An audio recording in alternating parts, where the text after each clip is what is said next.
What is going on, YouTube? This is What Would Josh Do, and we have a very, very exciting video today because this is the Bluetti Elite 10.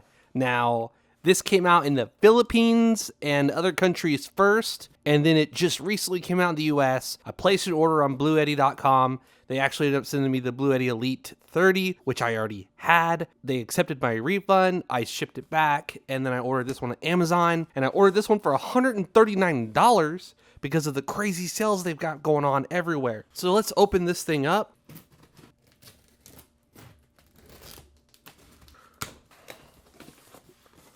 This is the smallest Bluetti box ever. It's so freaking adorable.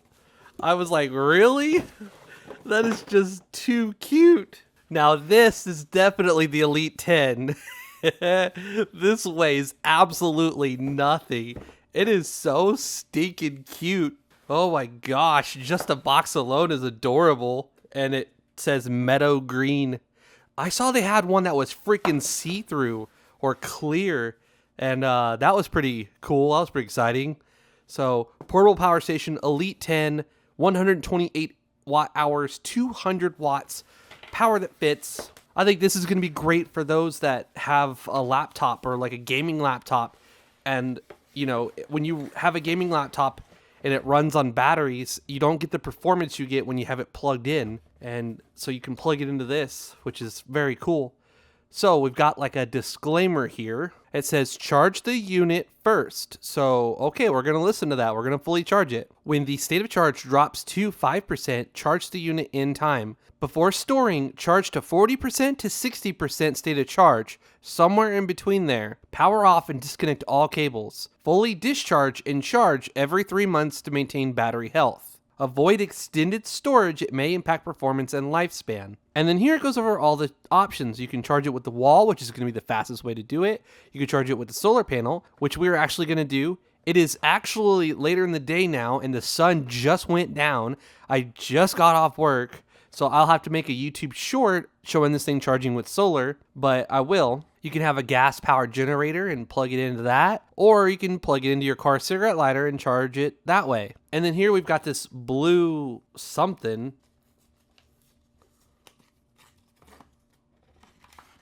All right, so it's like a freaking little, like, business card. That's cool. Mine's a freaking jack. Oh yeah, it says mystery card. Oh, it's got instructions on, like, uploading your card. We're gonna have to definitely do that before we post this video. And here we've got the car charger. That's it, yeah, just the car charger. So you're gonna plug this into your cigarette lighter, you're gonna plug this into the front of the Bluetti, and you're gonna be able to keep this thing fully charged and topped off while you drive. So when you get to where you're going, I have a few DC fridges, for example. I can keep this plugged into my Bluetti Elite 10, and it's fully charging this thing while this thing's providing about 50 watts of power to my refrigerator. And then when I stop, this will continue running my refrigerator. And then when I drive, this will charge up again. And it's just this never-ending cycle, which is really cool. So on this side over here, we've got a pretty thick power cable, which is actually more than I expected. I expected a much flimsier cable, but no. I mean, this thing can only charge it so many watts because it's so small. But that's how you're going to charge it with the AC. And then most importantly, we've got the actual... Oh my gosh! Oh my gosh! Guys, this is... words can't describe... What? It's got a light on it? What? Okay. And we've got some stickers. Dude, these are freaking... What? That's cool. And then we have a Bluetti guide here. Oh, nope. This is to do warranty stuff. And then we have the user guide here. All right, so I'm going to reach over here, and I've got this wall outlet with a watt reader on it. So I'm going to go ahead and get this thing charging while we do our... Oh, this is... Okay, actually, let's just finish the, like, first look here. So we've got the front of the unit where it's got our DC 5521. That's super freaking exciting. I'm going to show you why here in just a moment. We have a 100 watt USB-C port to charge up that MacBook Pro at 100 watts, or that ROG Ally X at 100 watts, or that Steam Deck at 45 watts. And then we have some older legacy ports here in case you want to charge things nice and slow. And then we have a USB-C for 15 watts, which it looks like all three of these are going to share the same output. Maybe. Don't know yet. That's what it looks like. Power button to turn the unit on and off. AC to turn the inverter on. DC to turn the ports here on, including this one. On this side, we have the little tiny fan, the little baby fan. It's so cute. And then we have that XT60 port. So 12 volts to 28 volts at 8 amps. So going to get you 100 watts. So that's going to be cool if you want to use this thing off grid. And on this side, we've got that AC output to up to 200 watts. And then you've got that port there. So let's go ahead and connect this up. All right. Mine came with 36% state of charge. I heard a relay inside click. And now we're putting in 77 watts. All right, so we've got the thing charging. It's at 43%. And you need to download the Bluetti app from the Google Play Store. You can also get it from the App Store on iPhones, but we already have it installed. So what we're going to do is go to Add a Device, and it found the Elite 10. Okay, I'm going to rename mine to Elite 10. There we go.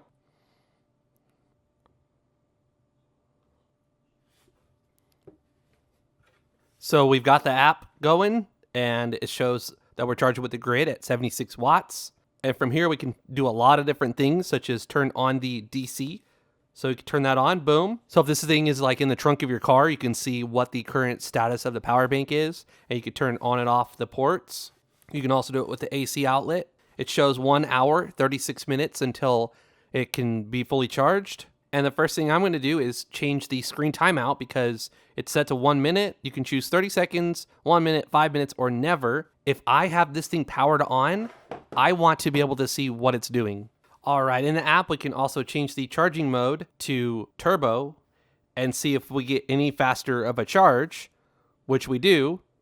And I heard the fan kick up. It's a little bit louder now. I did not hear it at all before. It's still very quiet. In fact, I'll let you listen. I have my microphone at the same exact settings as before, just now it's facing the fan, which I don't know if the fan is on. It's on this side actually. Can you hear that? It's a very quiet little hum. Again, no settings have been changed with the audio.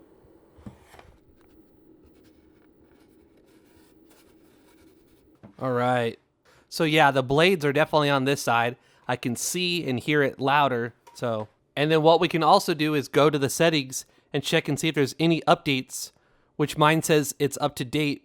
There is one more thing we have to check, and that's the system, which also says it's up to date. So sweet, we do have all the latest stuff. So taking a look at this, we can see that we can share the device with somebody else so they can have control of it. We can set a password to the Bluetooth connection. If this is going to be our main unit, we can set it as our home screen unit, so it's the first thing that shows up. Powerlifting, if you want to run something like a kettle or some cooking equipment or something like that, you can use that to punch above its weight and pull 400 watts. But what it's going to do is drop the voltage. And with some things, that's very dangerous. You do not want to ever drop the voltage. So if you know you need more than 200 watts, get the Elite 30. Skip this thing. I never use powerlifting mode. And then we have eco mode. So eco mode's basically going to shut down the ports when it detects after 4 hours that less than 15 watts is being pulled. And you can change this number from 15 to 30. I'm going to go ahead and turn that off. And the same thing with the DC. So say you have a DC powered refrigerator and it's not drawing any power because it doesn't need to run the compressor. Well, if it does that for 4 hours, this thing's going to automatically turn off that port. So you can choose between 5 and 10 watts. And then you can choose 1 hour to 4 hours. I'm going to go ahead and turn that off. And was this one also up to 4 hours or... Yeah, also up to 4 hours on that one. And then new to this one is that LED light on the back. So let's go ahead and flip this unit up. Now we can do cold, which is like a LED like bright light. We can do warm, which is more of a warm, more inviting, easier on the eyes light. And then we have SOS. There you go. And then we can just turn it off. You can also do it right here from this button. And then, so you hold it down to turn it off. All right, then in advanced settings, we can choose between solar input or something else, such as your cigarette lighter in your car. So that's going to limit the amount of amps that can be drawn. So if you have like a smaller fuse in your vehicle, it doesn't pop a fuse in your car. But if you're going to be connected to solar where you're going to put, 8 amps in there, change it to that one. And then we have system switch recovery. This one's absolutely massive. And the code should be all 8s. And then okay. So what's going to happen is, say you've got this unit powering a refrigerator or a CPAP machine or something like that, and then say the power goes out and you had this thing plugged into the wall. It's going to act as a UPS. By the way, this says a 10 millisecond switchover time for UPS mode. That's one of the best that you can possibly get. 10 milliseconds or less? That's crazy. Anyways, so whenever the power goes out, boom, this isn't charging anymore. Now it's running off of the battery in here, and when the battery in here depletes to 0, well, whatever you had connected isn't going to work anymore because this is at 0. Then when solar comes back or AC power comes back, this is going to automatically start charging, and then once the battery gets to a few percent, it's going to automatically remember that you had the AC on when it died, so it's going to turn the AC back on. Same thing with the DC. If you had the DC on and this was powering like a mini fridge, and then the battery died, when it detects that solar is coming back in or AC power is coming back in, it's going to turn that DC port back on. So switch recovery is absolutely fantastic, and I definitely think you should have that on. So we can choose the AC output frequency, and also we can choose grid self-adaption. We can enable that. And oh my gosh, I'm just going to very quickly go through all of these because there's a lot here. And one of these you might be interested in. So it's going to show the minimum and the maximum. To be honest with you, I don't know what all this means. So I just want to show it just in case you're like, hey, that's great because that's 0.1 to 10. And then we have the DC 5521. We can change that to 12.5, which is what I'm going to do. It's interesting that it comes at 13.5 by default. And then look at this. Charge limit settings. Where has this been on all the other Bluettis? Come on. You can stop at 95%. You can stop at 90%. You can stop at 85%. Or you can stop at 80. So what that means is right now with this setting the way it is, when it gets to 80%, it's going to stop because these lithium batteries work best when you go between 20% and 80%. When you do that window, you actually gain so much more life out of the power station. By charging it all the way to 100 and depleting it all the way to 0, you're actually really harming the battery. With that being said, this is LiFePO 4. This is absolutely fantastic battery chemistry, and doing that empty to full, this thing should give you 10 years of daily use before it gets to the point where you notice those batteries aren't lasting as long as they were before. But if you have that charge limit setting set to, I'd say 90%, or even better, 80, you're going to notice that you're going to get additional years out of this power station. So for video purposes, we'll keep it at 100, but I do have mine set to 80 on my other devices that support it from different companies. So this is a first from Bluetti for me that I've seen with my power stations that has that option. So, and that about wraps up the settings here. So on the home screen, we can see our Bluetooth signal, how good it is. We can see that we are on turbo charging. You can see that we have no solar coming in, but we have grid coming in, and we have no DC or AC going out. It says 31 minutes until it's fully charged. And then if you plan on using this for solar, you can see your savings, and then you can come in here and you can choose fixed rate or time of use.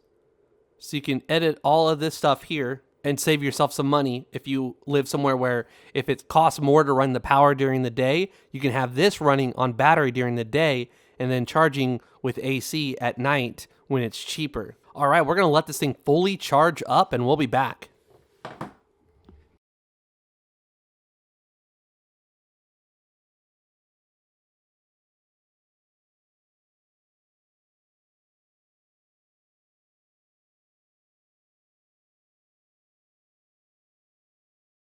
Alrighty then. It is the next day. Unfortunately, I wanted to do this last night, but I'm going to tell you that when I went to charge this thing, it got to 98% and it stayed there and it said about 30 watts. I literally let it sit overnight and it had dropped down to like 94% in the morning. So something wasn't quite right. What I did was I used another power station and I use the DC, not saying you have to do this, but I used the DC output on another Bluetti, and I used this, and it jumped from 96% to 100%, and then I used this to power my fan by my nightstand until this went to 0. Like, it completely died, it was 0. Then I started a time lapse and I plugged it in and I enabled turbocharging mode, and it got to 100% just fine. But I definitely thought I was going to have to like RMA or do something with this, because it got to 98% and then it dropped to 96 and then it dropped to 94. I even literally unplugged it, powered it down, plugged the AC back in, and I still couldn't get it to fully charge until I switched to this little guy, and then I got to charge. And then it just jumped from 90. Anyways, I thought there was something wrong with it, but now it's fully charged. We're going to go ahead and turn it on, and I'm just going to plug up some stuff, and we're going to talk about it, right? So we've got this 5 amp, 12 volt output here. I bought this on Amazon. It's a 5521 to DC, like a normal 12 volt outlet. So we're going to plug this in. And in this app, remember, you can set it to 12.5 or 13.5 volts. So I'm going to plug this in. So what I'm going to do now is just hit the DC button. And look at that. We are currently powering the fan, and it shows a 27 watt output. And then I can crank it up to level 2. It's blowing some more air. And then level 3. And look at that. It's outputting 50 watts of power right now. That's pretty cool. We can power this fan, which is absolutely amazing. Love this thing. If there's ever an power outage, this is the fan I'm using, and I honestly want to order more of them. So if you have a DC powered refrigerator, such as an Anchor Everfrost or an Iceco or something, you can get 5521 to a DC fridge. So I'm going to plug this in, and I just plugged it into my Anchor Everfrost 2, and it actually can't quite do that. That is asking 110 watts from this port here, because the Everfrost 2 has its own battery.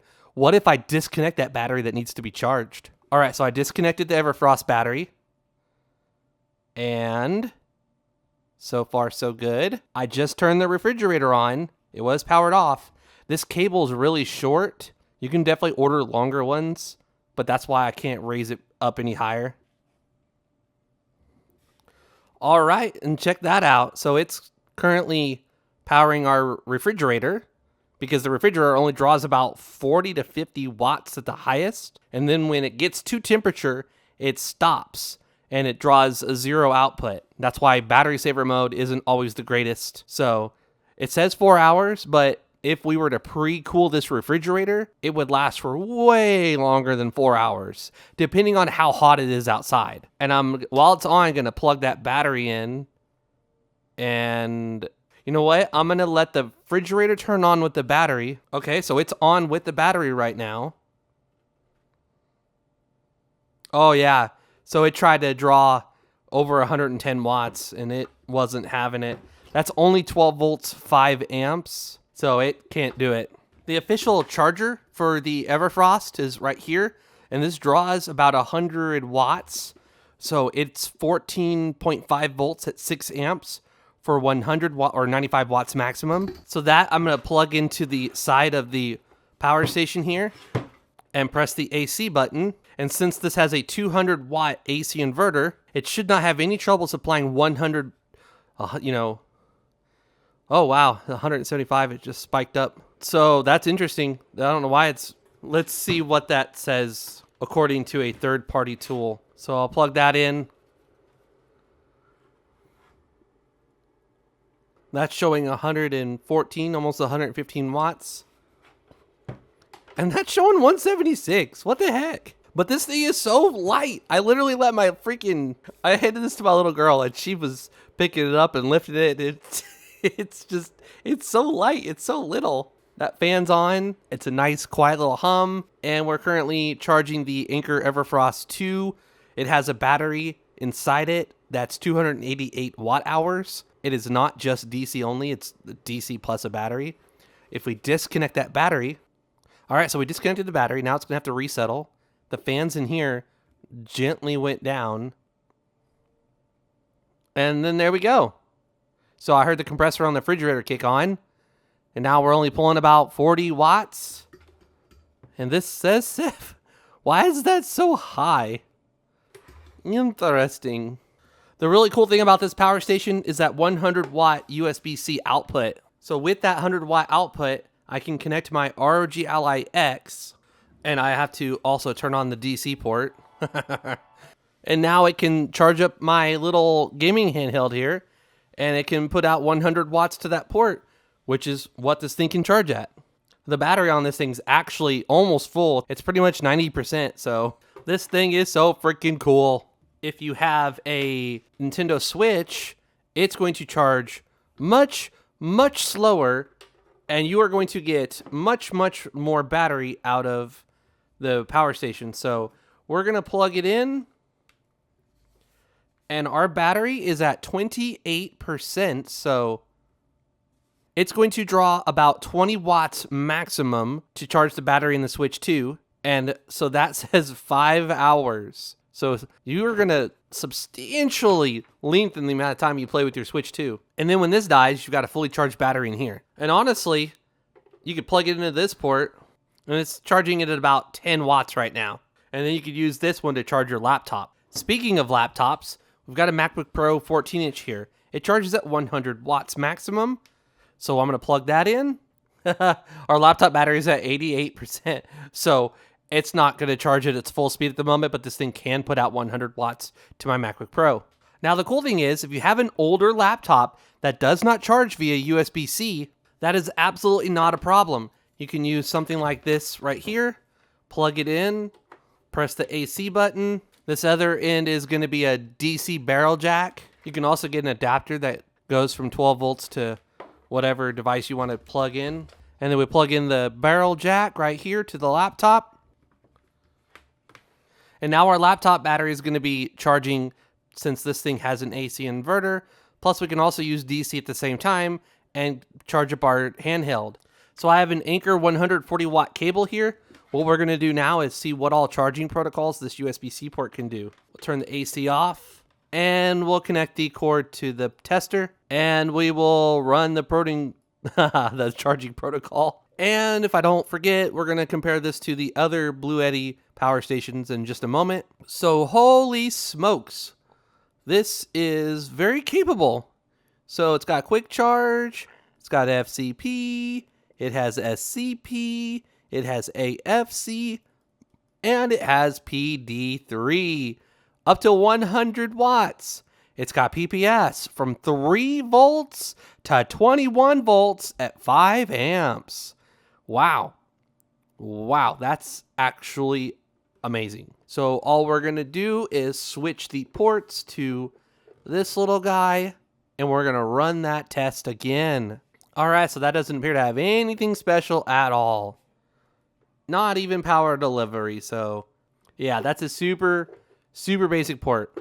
All right, what we're going to do is plug in our Samsung, which freaking geez, man. Everything I got's fully freaking charged. Look at that.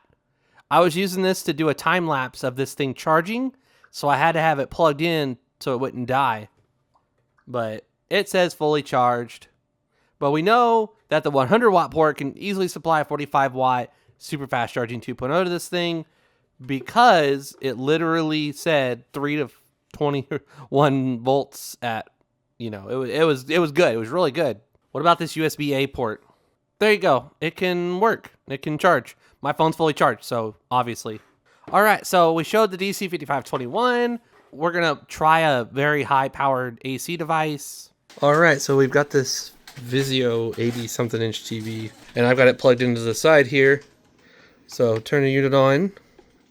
I know this TV draws 200 watts, or like 190 or something, so it's really going to be pushing this thing. So AC, and something tells me it's going to be a little too much. It's just a giant freaking TV. Oh, it's turning on. The backlight came on. And overload. No? Wow.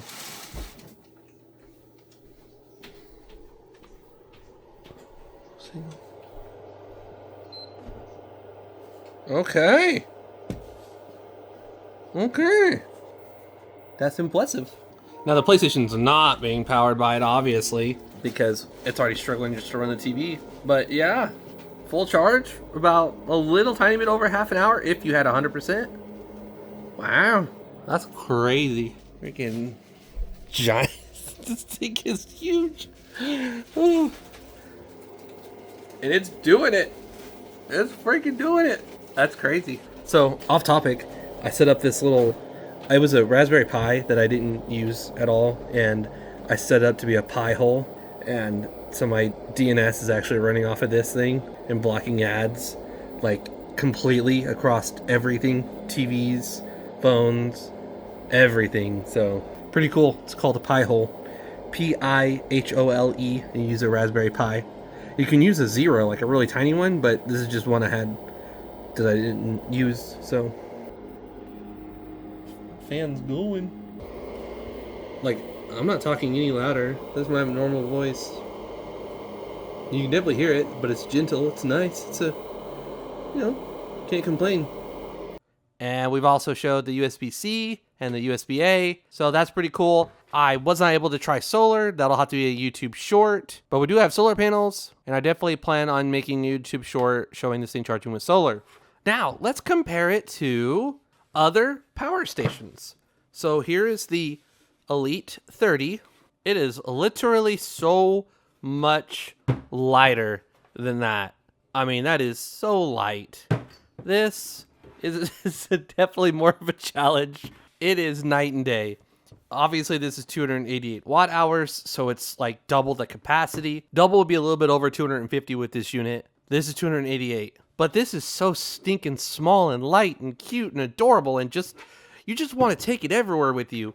And that's exactly my goal. When I go to my family member's house, I always try to bring like my Anker Solix C300 with the AC ports on it, or something small in case like I want to play my Nintendo Switch and there's not enough ports to power it or something, you know, whatever happens, I don't know. I have the USB-C port and I have the AC outlet, and I don't need to rely on, oh, you got too many things plugged in, or it doesn't reach this far, or whatever. So that's what's so amazing about this little guy. It's just so small and cute. And then we have the Elite 30 here. We have the AC2P here. And then we have the Elite 10. So it's actually kind of crazy how this just got absolutely destroyed by this. Bigger battery, a bigger inverter, and of course the DC 5521 that can supply up to 8 amps, so that can definitely keep my Everfrost 2 charging. So I actually haven't tried it, but I do want to try it. I'm going to push the DC button, and I'm going to connect this, and if we don't get any overloads, we should see about 100 to 110 watts, which we do, so that's super freaking exciting. We can keep our Everfrost 2 charging. Anytime you can use DC, it's always way more efficient than using AC, because it has to use an AC inverter and it has to change it from the battery to AC back to something that's DC. So anytime you can use DC to DC, that is the way to go. You're going to get the most runtime possible. And then here we have the AC 50B, which again, the Elite 30 absolutely destroys, except for this does have a bigger battery, 448 versus 288. This does have a tiny bit bigger inverter, 700 watts versus 600 watts. But the size is just insane, and it's so much lighter than this guy. And I did record a video of this thing a long time ago. I just never posted it, as well as the Elite 100 and the AC2P. I never actually officially made videos of these two plus the one behind me. So this is the AC70. It's actually quite awesome. It's got a 1,000 watt inverter and a 760 watt hour battery. It is more powerful and better than all these other power stations, but of course it comes with a size. And I have entirely way too much stuff on my desk, but this is the Elite 100, and it absolutely destroys this. It's got a 1,800 watt inverter versus a 1,000 watt inverter. It's got a 1,000 watt hour battery instead of a 768 watt hour battery. It's got a USB 140 watt and a USB 100, and it can charge at 1,000 watts of solar, while this one could charge at 500. And of course it has 4 outlets instead of 2. But most importantly is definitely the difference between these units right here. And now let's finish up the video of this little tiny guy here. I need to also adjust my lights better and rearrange this room, because all the light shining over here, so we're not getting much light on the actual front of these. So I need to fix my lighting. All right, hopefully you enjoyed this video on the Elite 10. It is such a tiny, cute, awesome little unit, and it definitely has its place. Obviously, if you need more, the Elite 30 is the way to go. And if the Elite 30 isn't enough, then the Elite 100 is the way to go. All of these other ones, like the AC2A, the AC2P, the AC50B, the AC70, all of them have been outclassed by the Elite 10, 30, and 100. Get one of those three options unless you can find a hell of a deal on these, and these are all that you need. Thank you so much for watching. If you enjoyed the video, please give it a thumbs up. I'd greatly appreciate it. If you're new to the channel, please hit that subscribe button. I post videos like this kind of stuff all the time. I'm most active on my YouTube community page. This is What Would Josh Do? And I'm out.